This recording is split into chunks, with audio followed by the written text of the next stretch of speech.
Hello, everybody.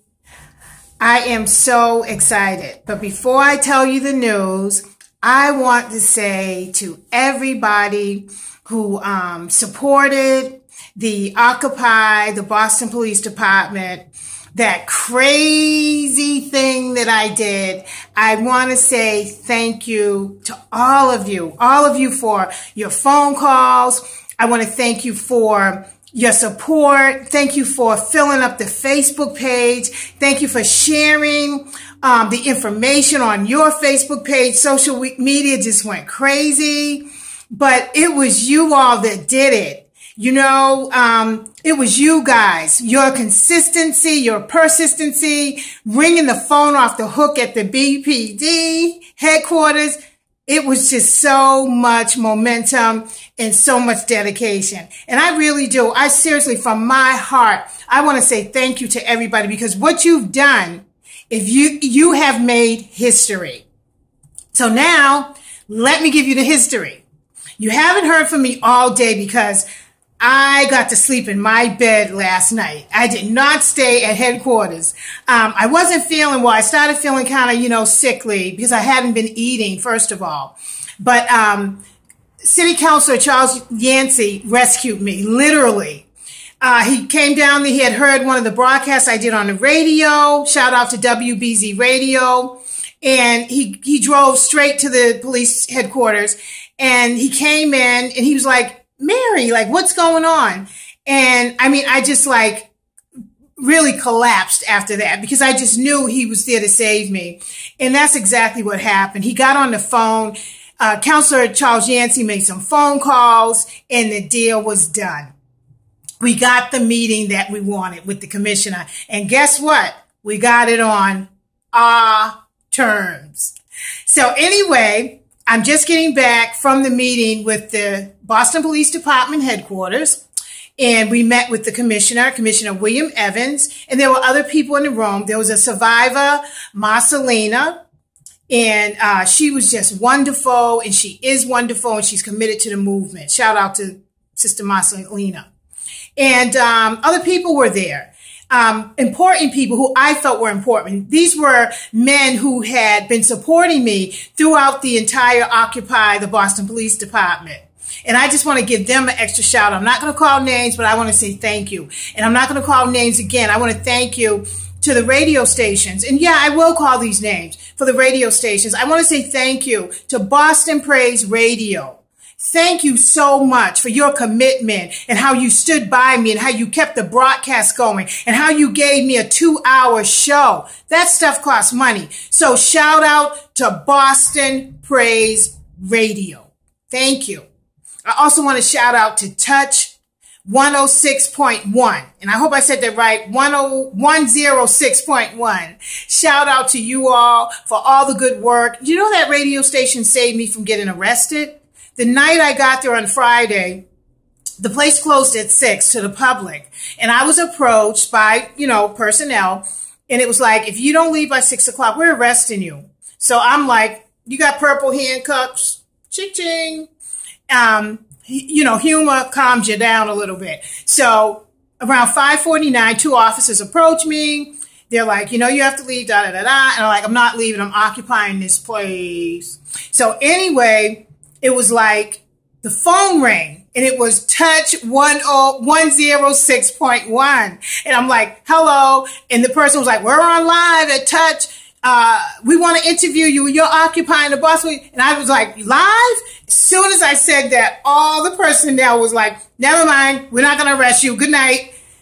It's just touched by an angel. So I'm super happy. Let me tell you why. We got it. We got the room. And it's not just the room. It's not just about the room. It was never just about the room. It was about commitment, accountability. If you say you're going to do something, you have to do it. And we have to make people accountable for what they tell us and what they say they're going to do. And that's what it was about. And that's what we did. Women survivors of homicide all over the world, we did it. We had men who helped us, and we want to send a shout out to all the men survivors of homicide, because ladies, they're out there too. But tonight it's about us. It's about the women. And you don't know how empowered I was when I walked through that headquarters and I looked at that steel cement bed I had been laying on for 3 days and almost 4. And I walked over to that thing. I had on my sharp boots, my little mink jacket, and I looked at that thing and said, never again. But listen, on the serious side, I thank God and I thank you all. This is a milestone. This is history. We made history. Women survivors of homicide are on the map now. We are being recognized in the city of Boston, not just as inner city women who lost their sons to murder. And my heart goes out to moms. But it's more. You have to include all of us. And I said that from the very beginning. I started this homicide journey. We're not just mothers. We're wives. We're sisters. We're daughters. We're aunties. We're the next door female neighborhood. We're the female co-worker. We are women survivors of homicide. And what that does, that includes all of us. And that's what's the key here. That is what's important, that we're all included. No one's bigger and better than anyone. Because when you look at it, we all lost someone to homicide and we're all suffering. And it was a traumatic experience. And guess what? For the rest of our lives, it will be. But now we have something we can hold on to. You know, the naysayers say, big deal. You got a room. You got an advocate. Yeah, it is a big deal because it doesn't end here. And I made sure that they understood that in that room. I represented you. I represented the women survivors of homicide. Now, I didn't go in there representing Mary Franklin. It wasn't about representing Melvin. It was about you, my sisters, you women who are struggling. It was about you women who have been looking for something to lift you up and to give you joy and to give you a sense of, I've got to make a new life because they're not coming back. And that's the reality. And I know it hurts. And I know sometimes we don't want to accept it. But my sister, we must. But while we're accepting it until we meet them again, come on and get with the movement. Come on and rejoice with us. Now, listen, we have the meeting with the commissioner today. We're getting our own room. No detectives are coming up in there drinking coffee and putting all this stuff around. We're going to fix that room up with beautiful pictures. We're going to put purple curtains up. We're going to put some beautiful candles around. We even want to get a little waterfall. So I will definitely give you guys an update later about how it's going, where the room's going to be, and things like that. But the point of the matter is, women survivors of homicide made history today in the city of Boston, the state of Massachusetts. And because we did that, this can happen all over the world with women survivors of homicide. And that's what a movement is about. What a movement does, it doesn't stay in one city. It doesn't stay in one state. Chicago, my girls, holla, we're coming. We are coming to Chicago. I say this, ladies, give us a little time. Let us get a little more established here. And guess what? I am not one to hold anything. I am not like that. You know, some people want to hold information. They don't want you educated. They don't want you to know the secret. Well, I'm going to give you the secret to the movement. So we'll be coming to Chicago. That's going to be our first city that we're going to set up the second Women Survivors of Homicide movement. So you ladies in Chicago, you get ready. You start thinking about little things you want to start on because we're coming to Chicago and we're going to bust those doors down and we're going to let them know we're survivors of homicide. And yeah, we lost somebody, but don't count us out, baby.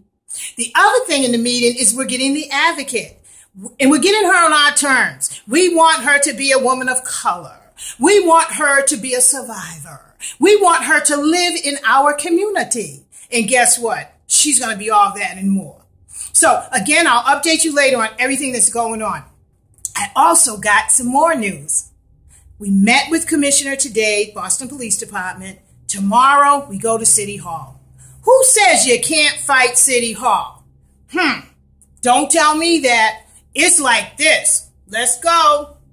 We're survivors. We can fight whoever it is we need to fight. As long as we do it with humility and respect. That is the key. And I believe today I represented you ladies with humility and respect. And let me share this. I know I can be hardcore. I know I can be a little overbearing, and it's passion. It's not that I'm hard-headed or want to be in charge and have control. It is that I'm passionate. There's passion in me. I'm passionate because I don't want a woman to suffer the way I suffered. So that's what it's about. So tomorrow we go to City Hall and we meet with the mayor of Boston. His name is Marty Walsh. Mr. Mayor, I'm coming tomorrow. And I really believe in my heart that the meeting is going to be fruitful. There's just something in the air in the city of Boston that pertains to women survivors of homicide. I have a feeling that tomorrow's meeting with Mayor Walsh, he's going to open up and just say, this is wonderful. This is what we needed. We just had a new administration here. Rest in peace. We lost Mayor Menino, a man that sat in the office of mayor for 20 years. And now we have a new mayor, and we're hoping that that will bring a new vision, a new people to the table, and new ideas. And that's what it's all about. It's not about me. It's not about this person in their organization or this one. It's about all of us. And one thing I believe in the movement, I like to bring in those women who sit in the back, those women who think they don't have a right to speak or be in a leadership position. Yes, you do. This is about empowerment. So if you don't want me to pick you out and ask you to do things, then run your mouth. Stand up and hold your head up. Because if you don't, I'm going to find you sitting in the corner somewhere and I'm going to say, sister girl, I need you to do so-and-so. I also want to tell you that TV interviews are coming in like crazy. Radio interviews. I mean, we are booked up. So, and that's a good thing because we need the media, but the media also needs us. And tonight I took advantage of that and I said a shout out to all the women survivors around the world. We did it. We made history and we're not going to stop. But on the serious side, I pray that tomorrow's meeting, again, would make a difference here in Boston. It would make a change because we must work together. We must work with law enforcement. We must work with the city. We must work with the government, the state house, whoever, the school system, the health and welfare. We have to work together. The community has to come together. And right now, ladies, who's going to bring that togetherness? It's the survivors. Understand, you have power. You proved it tonight. You can change the city. And you know what we did? Just with a room and an advocate. That's right. We changed the city of Boston. I am not going to let this just sit around forever. We're going to do aggressive, this was the agreement, aggressive search for this room, where we want this room to be. So I'm saying to you ladies, we're going to be on the ball. I'm going to need your help. We're going to need you to start. I need you to start coming on the bandwagon, I guess, as they say, on the movement and start taking your position. Stop standing up. Come on, be responsible. There's work to do. I can't do it all, and I don't want to do it all. I just got through sleeping 3 nights on a friggin' cement bed down at the Boston Police Department headquarters. I didn't have food for 50 hours. I mean, come on. So ladies, we all have to bear this cross. We're equal. We're one. No one's better than the other.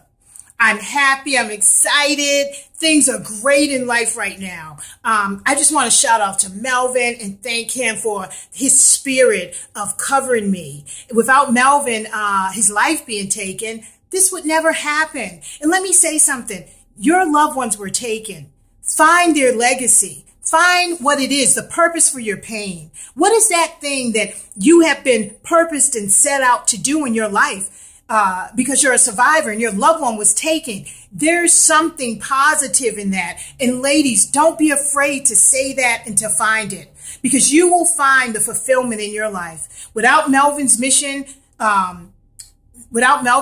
supporting women survivors of homicide day program, without women survivors of homicide movement, my life would not be full. So today I'm here as a woman survivor of homicide that can say my life is full. And I'm not ashamed to say that. It doesn't take anything away from how I miss Melvin, but it empowers me. It makes me feel good about myself. And you can do that. I know you can because if I can do it, anybody can do it. I always tell you ladies, there's nothing special about me. So we're pulling together here in Boston. Get excited with us. Please stay on the Melvin's Mission Supporting Women Survivors of Homicide Day Program Facebook page. And I love you all the likes that I have now. People are getting bold and they're saying, forget that. It's a public page, but we need the likes. Please keep liking the page. Tell people about that page. Like it. We also have our Women Survivors of Homicide movement page. Please go over there. I see that likes are coming up on that page, but we need more. Let's get thousands and thousands of likes on these pages because they're educating women survivors all around the world. So again, thank you. I'm excited. I have wonderful pictures for you ladies to look at, and some of them are so funny to laugh at. I went back to the cement bed when I was down there tonight, and I took a picture of it, and I sat there, and I'm like, oh my God, every time I walk into this place, I'm going to have to look at my old bedroom. So anyway, it's getting late. I'm excited. I hope you're excited. And on tomorrow, we fight City Hall. So today, it was the Boston Police Department, and tomorrow is City Hall. We have the victory, we have the strength, and we have the power. I love you, and I know you love me because you showed it through social media. Thank you, and I'll give you an update about what happened down at City Hall with Mayor Walsh and Women Survivors of Homicide movement. Peace.